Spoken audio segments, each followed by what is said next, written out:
Des milliers d'enfants pratiquent la mendicité dans les rues de Gao et les espaces publics. Ils sont seuls, mais avec des parents tapis dans l'ombre et qui les incitent. Difficile d'avoir les chiffres fiables sur leur nombre. Ils ne sont pas tous maliens. Les attaques terroristes que vit le Sahel central obligent plusieurs familles à fuir vers les centres-villes ou d'un pays à un autre. La situation de ces enfants mendiants devient de plus en plus inquiétante. Le reportage d'Ali Ibrahim à Gao. À Gao, voir les enfants se promener dans les rues pour demander de l'argent est devenu un fait banal. Des enfants placés auprès des maîtres coraniques pour leur apprentissage de la religion musulmane ou en provenance des pays voisins. À chaque coin de rue, devant les marchés et autres lieux publics, ces enfants font le guet. Selon l'assistant social Ali Oumeiga, la mendicité a un impact sur les enfants car ils sont parfois confiés à des inconnus qui les exploitent. Les conséquences sont énormes. Imaginons un enfant de 4 à 5 ans qui est séparé de ses parents biologiques, confié à un maître coranique, quand même il n'a pas d'affinité. Vous voyez déjà ce que ça fait comme choc psychologique à l'enfant. Très généralement, ces enfants sont confiés à des maîtres aussi qui sont démunis, sans ressources. On les amène en ville ici.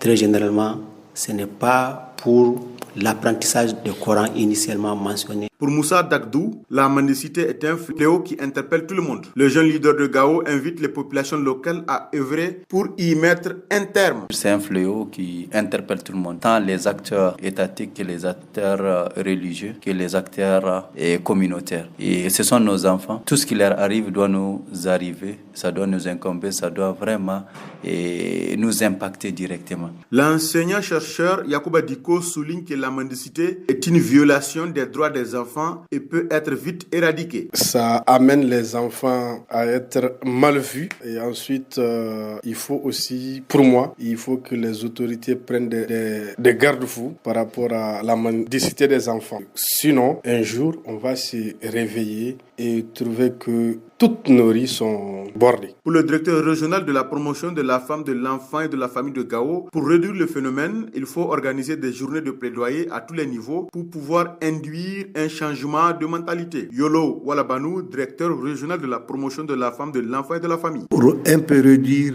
il faut aussi d'abord organiser des journées de plaidoyer à l'endroit des leaders communautaires, des leaders religieux, des responsables des groupements des femmes, organiser des journées de plaidoyer à tous les niveaux. La volonté politique, l'engagement communautaire sont entre autres acteurs qui pourraient faciliter la lutte efficace contre ce fléau. Les recommandations issues d'études scientifiques existent à cet effet. Il suffirait d'un engagement constant pour les traduire en actes.